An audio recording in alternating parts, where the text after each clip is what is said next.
Welcome to the Angel Investors Network podcast, the first national angel group founded online in 1997, dedicated to perpetuating free enterprise, capitalism, and supporting the American dream. In addition, Angel Investors Network is the organization behind the powerful Mastermind Investment Club, dedicated to harnessing the philosophy of a mastermind to increase success with their investment portfolio. Laura Rubinstein is a social media and marketing strategist and founder of the Social Buzz Club. On the podcast, Laura brings together successful entrepreneurs to share with you how they grow their business, and you can too. And now, here's your host, Laura Rubinstein. Well, here we are again in another episode of the Angel Investors Network podcast, and I'm excited for today's show. We are moving your business to the next level, and our guest today is Andrew Knies. He's the Director of Marketing of Prime Real Estate, which is, by the way, an Inc. 5000 fastest growing company. Andrew is in charge of developing and implementing a unique and a bold brand strategy for Prime Real Estate. And Prime Real Estate is an agent-centric commercial and residential real estate company that attracts and develops the country's top realtors. So Andrew, welcome. I'm so thrilled to have you here. Thank you for having me, Laura. So let's start with a little background on you. Where did you grow up? What was your childhood like? Yeah. I grew up in a small town in Indiana. It's called Hobart. It's near Gary, Indiana. We're right in the Rust Belt. So, everyone from this community has worked in the steel mills most of their lives. So I grew up very, very blue collar. Today's actually my dad's 60th birthday, and he's still hard at work today. But he did what he had to do to provide for our family. My mother picked up a couple jobs to make sure that, me and my brother had what 8-year-olds thought were important in life, like maybe had the newest Jordans that summer. But she did that little bit of extra work to make sure that we provided those types of things. But yeah, just a very, very blue collar childhood. Typical Midwestern American, right? Yeah. So how did you get started in your business and let's say in your career? Yeah, I think it comes from that blue collar standpoint too, is like most of the people you looked up to that made things with their hands. And I was very drawn to, the creative workflow of things. So, picking up a camera and taking pictures or making anything, it might not have been labor intensive, but I like the idea of creating things. So it was photography, graphic design. Then I started dabbling in video and then building websites. So through creating all of those things, I really learned to hone in my skills to be able to tell a story and do that efficiently and concisely, which really drew me, towards marketing and less hands-on the creating. Now, I have a staff that helps me with that stuff. Lovely. So was there a journey in building your business to the point it is now? Can you tell us about that? Yeah. So Prime Real Estate is, I think we're 14 years old now. That story goes, our president's wife was a realtor for the largest brokerage in our market at that time. She was a top producer, so she was doing $20 to $40 million of production every year, but she didn't love what she did. And then her husband, Joshua, our president, told her, like, hey, if you feel this way, there's chances are there's other agents in this industry that feel that way. So we decided to start a company that was agent-centric so that people could love their jobs as realtors, where they're not cutthroat, not liking the people they're working next to. And then they did that on their own I didn't come in until maybe year 6 or 7. But then we started growing very, very quickly. And we then quickly became the company that the opposite of what we wanted to be. We had bad training. Our agents didn't have a huge family here anymore because we grew too quick. So we had to fix some of those problems, which is where now we've gotten back to that culture-friendly company that we are. So let's go back to this agent-centric model. What does that mean? And tell us about that. So, and it's always blown my mind because I don't come from a real estate background. I come from, a marketing background, a creative background. But something about these realtors being independent contractors, brokerages have found it okay that like you convince them to join your company with some bright shiny object or a promise of making $100,000 or something like that, and then once they have their license with you, they just let them be like, good luck, like thrown out to the wolves, hope you make it. And 9 out of 10 agents actually fail this business in the first 2 years. So we wanted to seek out to create a company that would try to fix that stat so it's not as bad.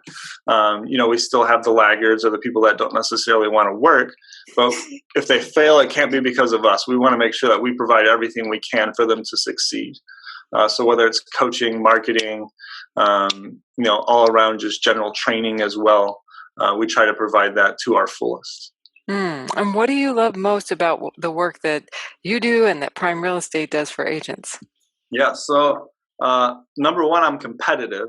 And then in real estate, competition is real. So I absolutely love that I get to reposition the company on a constant basis to compete in order to win. So it's all about winning for me. But I get the most joy out of the fact that we focus a lot on personal growth. So that's a huge part of our process with agents. So we don't just want to know how much money they want to make. We will try to attach their why to it. We want to know, why is it that you became a realtor? Most people will say that it's for the freedom of making however much money is possible, and then the freedom of their own schedule. But those two things don't necessarily go hand in hand.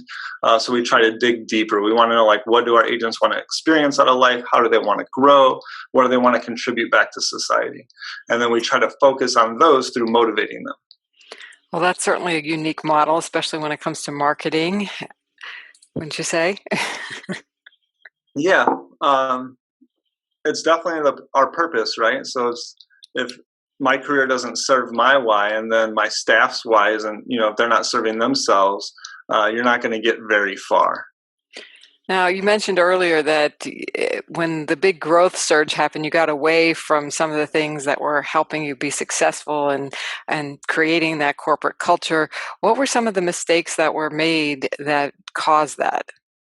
Yeah, we definitely didn't have the processes in place like we thought we did. Nothing humbles your process than throwing a bunch of business at it and seeing how well everyone can handle it. So we almost had to backtrack just a little bit. I mean, we kept up with the production and we kept doubling the company in size, which is why we're on the list. But we had to backtrack and figure out and pretty much reinvent every process, because then we knew that we had to take it to the next level beyond that. How do we start scaling this across the country, which is what we're working on now. So we've spent the last few years really rebuilding those processes. So that was the biggest mistake, is not having those processes perfect before growing. What were some of those processes that you fixed, that you implemented? So number one was typical real estate management. It means there's a managing broker in the office. Well, the office I'm sitting in today here in Crown Point, we have 98 agents assigned in this office. One person can't proactively manage 98 people and then get the most out of them like a sales organization should. So we ditched the managing broker structure, if you will, and now we work with performance coaches. So each agent is assigned one performance coach who only sees 20 to 40 people, depending on who that coach is and what they have going on in their life. That way they can proactively, prescribe the right types of prospecting for that person to succeed and meet their goals. They know exactly what that agent's why is, so they can really support them in that and pull on that why to get the most out of them. So that was a huge process that we had to fix. Are the coaches employed by your company? Are they outsourced? Are they agents within the company, mentors? Who are they? They are employed by Prime. They are also producing agents themselves. We thought that was important so that they're in the field, see how things are changing, because it happens quick. And if it was someone who hasn't sold real estate in 10 years, they probably don't know about prospecting on Facebook for new leads. So we definitely wanted people that were in the field, and then only having them do 20 to 40 people allows them to do both.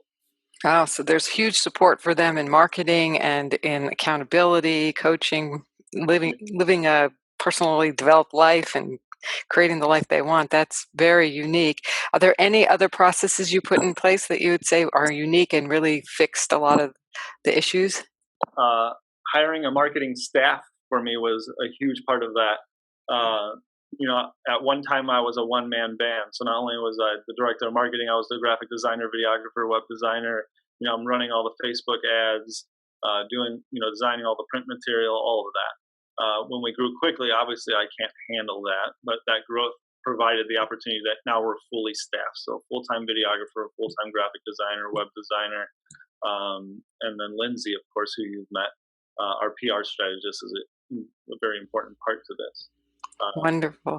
Yeah. And using them to provide as much marketing as possible to the agents has really been like one of our Kildariuses, if you will.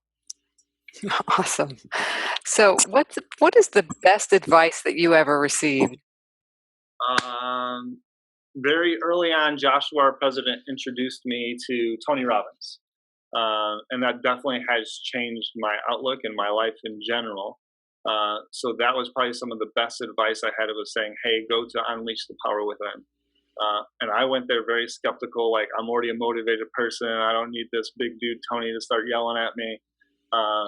But by the end of that event, I was definitely on board. And now anything Tony Robbins I could get to, I make sure I'm there. And then I follow, his name is Vishen Lakhiani. Do you know Vishen? I do. Mm-hmm. Mind Valley. So I really, really love the book, Code of the Extraordinary Mind. He introduced me to the word rules, which are bullshit rules. That was an eye-opener for me, knowing that, like, you know, your beliefs are not my beliefs of my reality. So, you know, I could really set up my life the way that I want it to in order to hit the goals that I want to hit in life without having to worry about, you know, what's the right thing to do. Obviously, we're not unethical, but I don't have to worry about outside influences or rules that have been around for too long. So that book was a huge deciding factor in how I'm going to live my life. Awesome.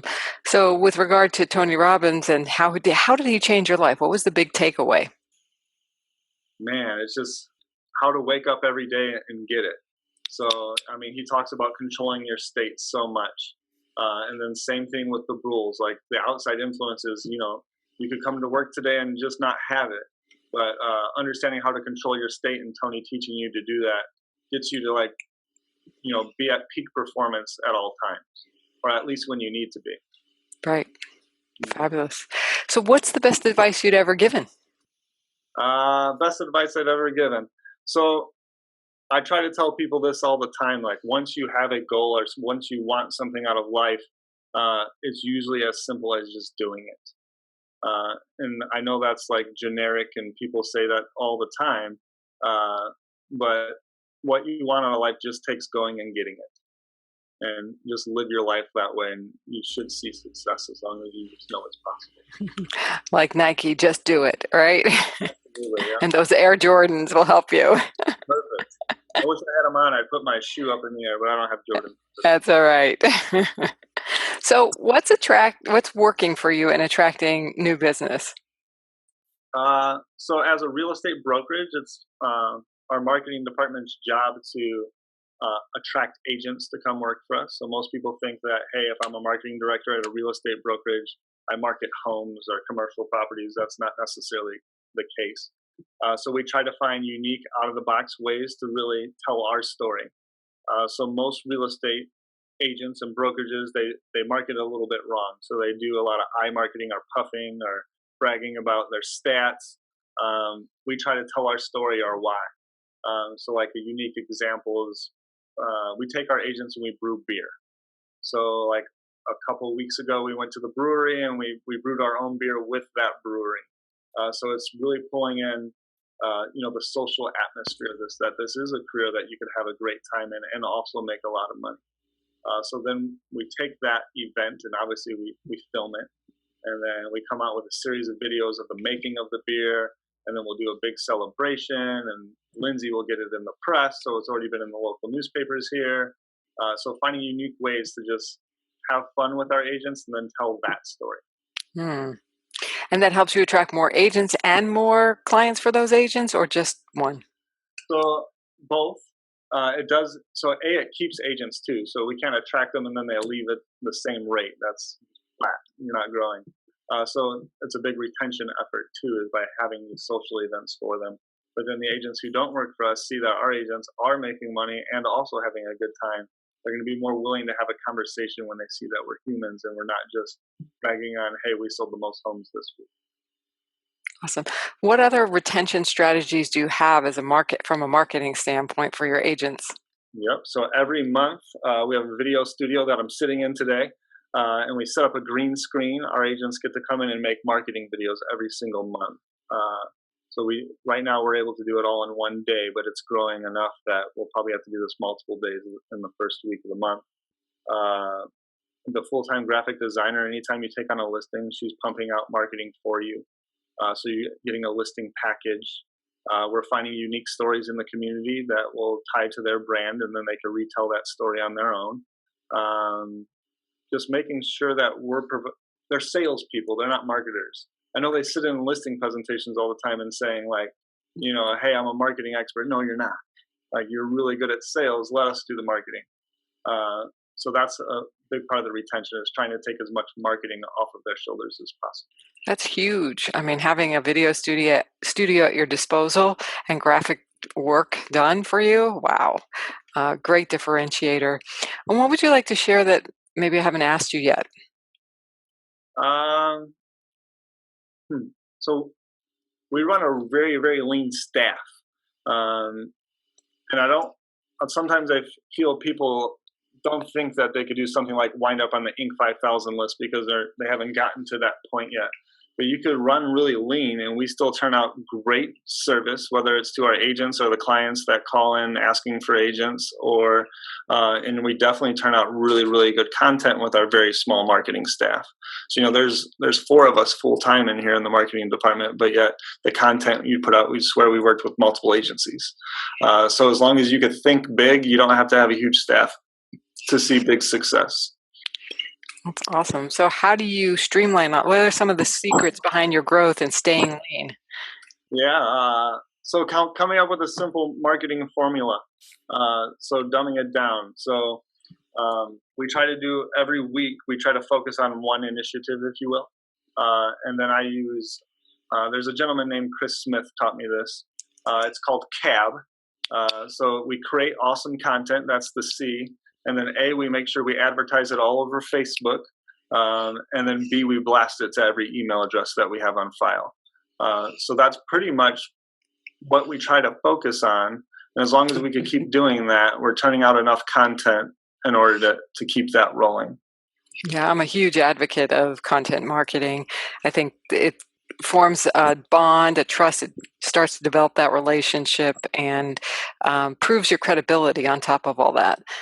So what of your content pieces, what are you finding to be most effective, or in marketing in general?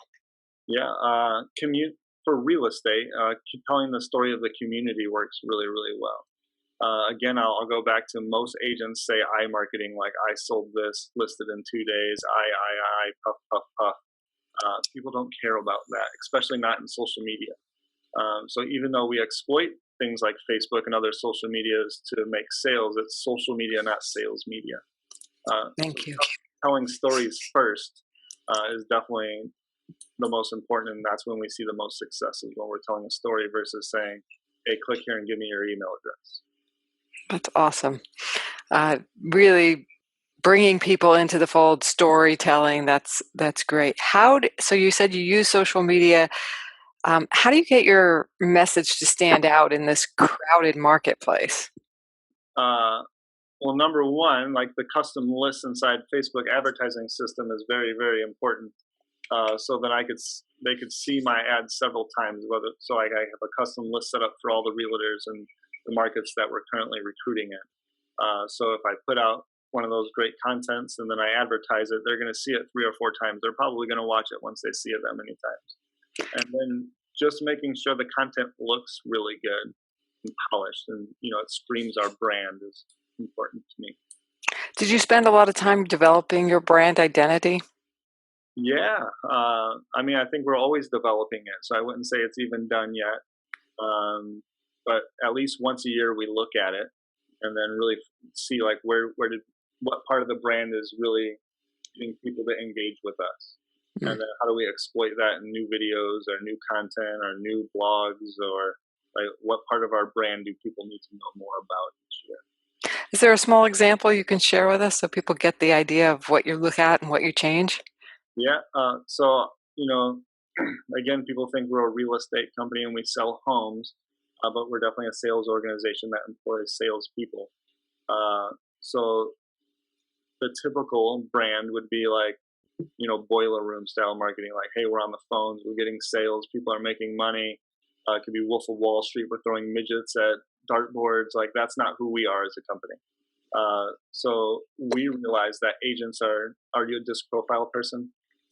I have done it, yes. Mm-hmm. So I try to manage off of that. So most agents are high I people, so they're high influencers. So to get them to influence them or get them to make a decision, we realize that the social part of our brand is a big part of it, or how much we care about people is a big part of it. So we'll take that idea that these are high I people who want to have a good time. So how do we take our brand in a way that says, hey, we still sell things, but have a great time? So that brewery trip is a big part of something like that. Or even the way that we design our office. So this office has like it's like a cafe bar area with like restaurant style booths in it. We actually just got recognized for one of the top bars inside an office. So we try to just exploit those little parts of the brand as much as possible. That's wonderful. So what would you say is your biggest marketing challenge now? As we get ready to scale into new markets, that's a very scary and expensive thing to do. We're up for the challenge, but figuring out how do we get credibility in a market that's never heard of us before and doing it as quickly as possible. And we don't want to necessarily grow organically over a long period of time.